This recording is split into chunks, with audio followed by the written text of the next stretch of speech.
Welcome to Real Takes and Movie Breaks. I'm Kimberly. I'm Michael. And today we are reviewing the film A Real Pain. Please subscribe to our channel, click that notification bell so you never miss a review. This will be our no spoiler review. Let's dive in. So without giving too much away, we'll talk about what we liked, what we didn't like, and if we would recommend watching the movie. I like the writing a lot. I thought the acting is good. It's a good, small little story. The character relationships seemed believable, and it was a well done little movie. I love the writing. I thought the writing was brilliant in that in the moments that could have been really dark, there was a touch of humor.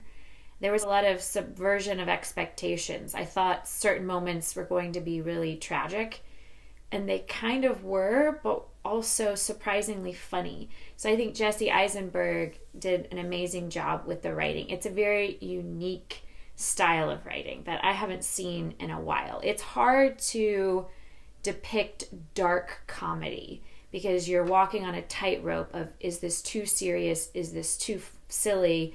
Because it is a serious subject matter. And it's a subject matter that most of us care about. Some of us don't want to think about it because it's so overwhelming. It's about these two cousins who are very much like brothers, and their grandmother is a survivor of the Holocaust. She passes away, so they meet to revisit her hometown where she grew up, and they go on this tour in Poland where they learn more about the Holocaust. So it's very, very dark material, and it's delicate, but the way it's depicted, it's really effective and surprising. So I really like the writing, the directing. Jesse Eisenberg directed this and acted in it. I love the chemistry between the two characters, very believable, and it was a dramedy, so I really enjoyed like the parts that were meant to be emotional and touching were emotional and touching without being too heavy-handed or too hard to watch. And it was touching and it was funny. It was very well made, very well crafted. All the actors were great. Will Sharp was really good in it, and Kieran Culkin was really great, and of course Jesse Eisenberg was great. He's always great in my opinion. Is there anything you don't like? There's nothing that I really don't like about the movie. I feel like the acting was good. I feel like I would be curious to see if another actor played Kieran McCullen's role. I kept thinking like, oh, this person would be really good at playing McCulken's role. But he did a good job. I just wonder if the character was supposed to be a little more charming and likable. So I don't know. But I still liked it. There's nothing I didn't dislike about it. I wondered if it was the strongest casting choices, but I didn't dislike it, anything about it. Yeah, I mean, I feel that there's certain the film relies on the relationship and the sort of characterizations being kind of it's like the difference between, oh wow, that was really, really good. It was really good, and then you kind of forget about it a few weeks later. And then the difference between that and that is so great. I love that movie so much, and I'll never forget it. Mm-hmm. I don't feel like it hits that for me. I like Jesse Eisenberg a lot, but I've seen him do this before. This is a character I've seen him play before. It requires that what's his name? Culkin? Kieran Culkin. It requires his performance to be chef's kiss, top notch. He's got to be great. That character has to be like almost a character we've never quite seen before. Mm-hmm. And I'm not saying it's not a unique.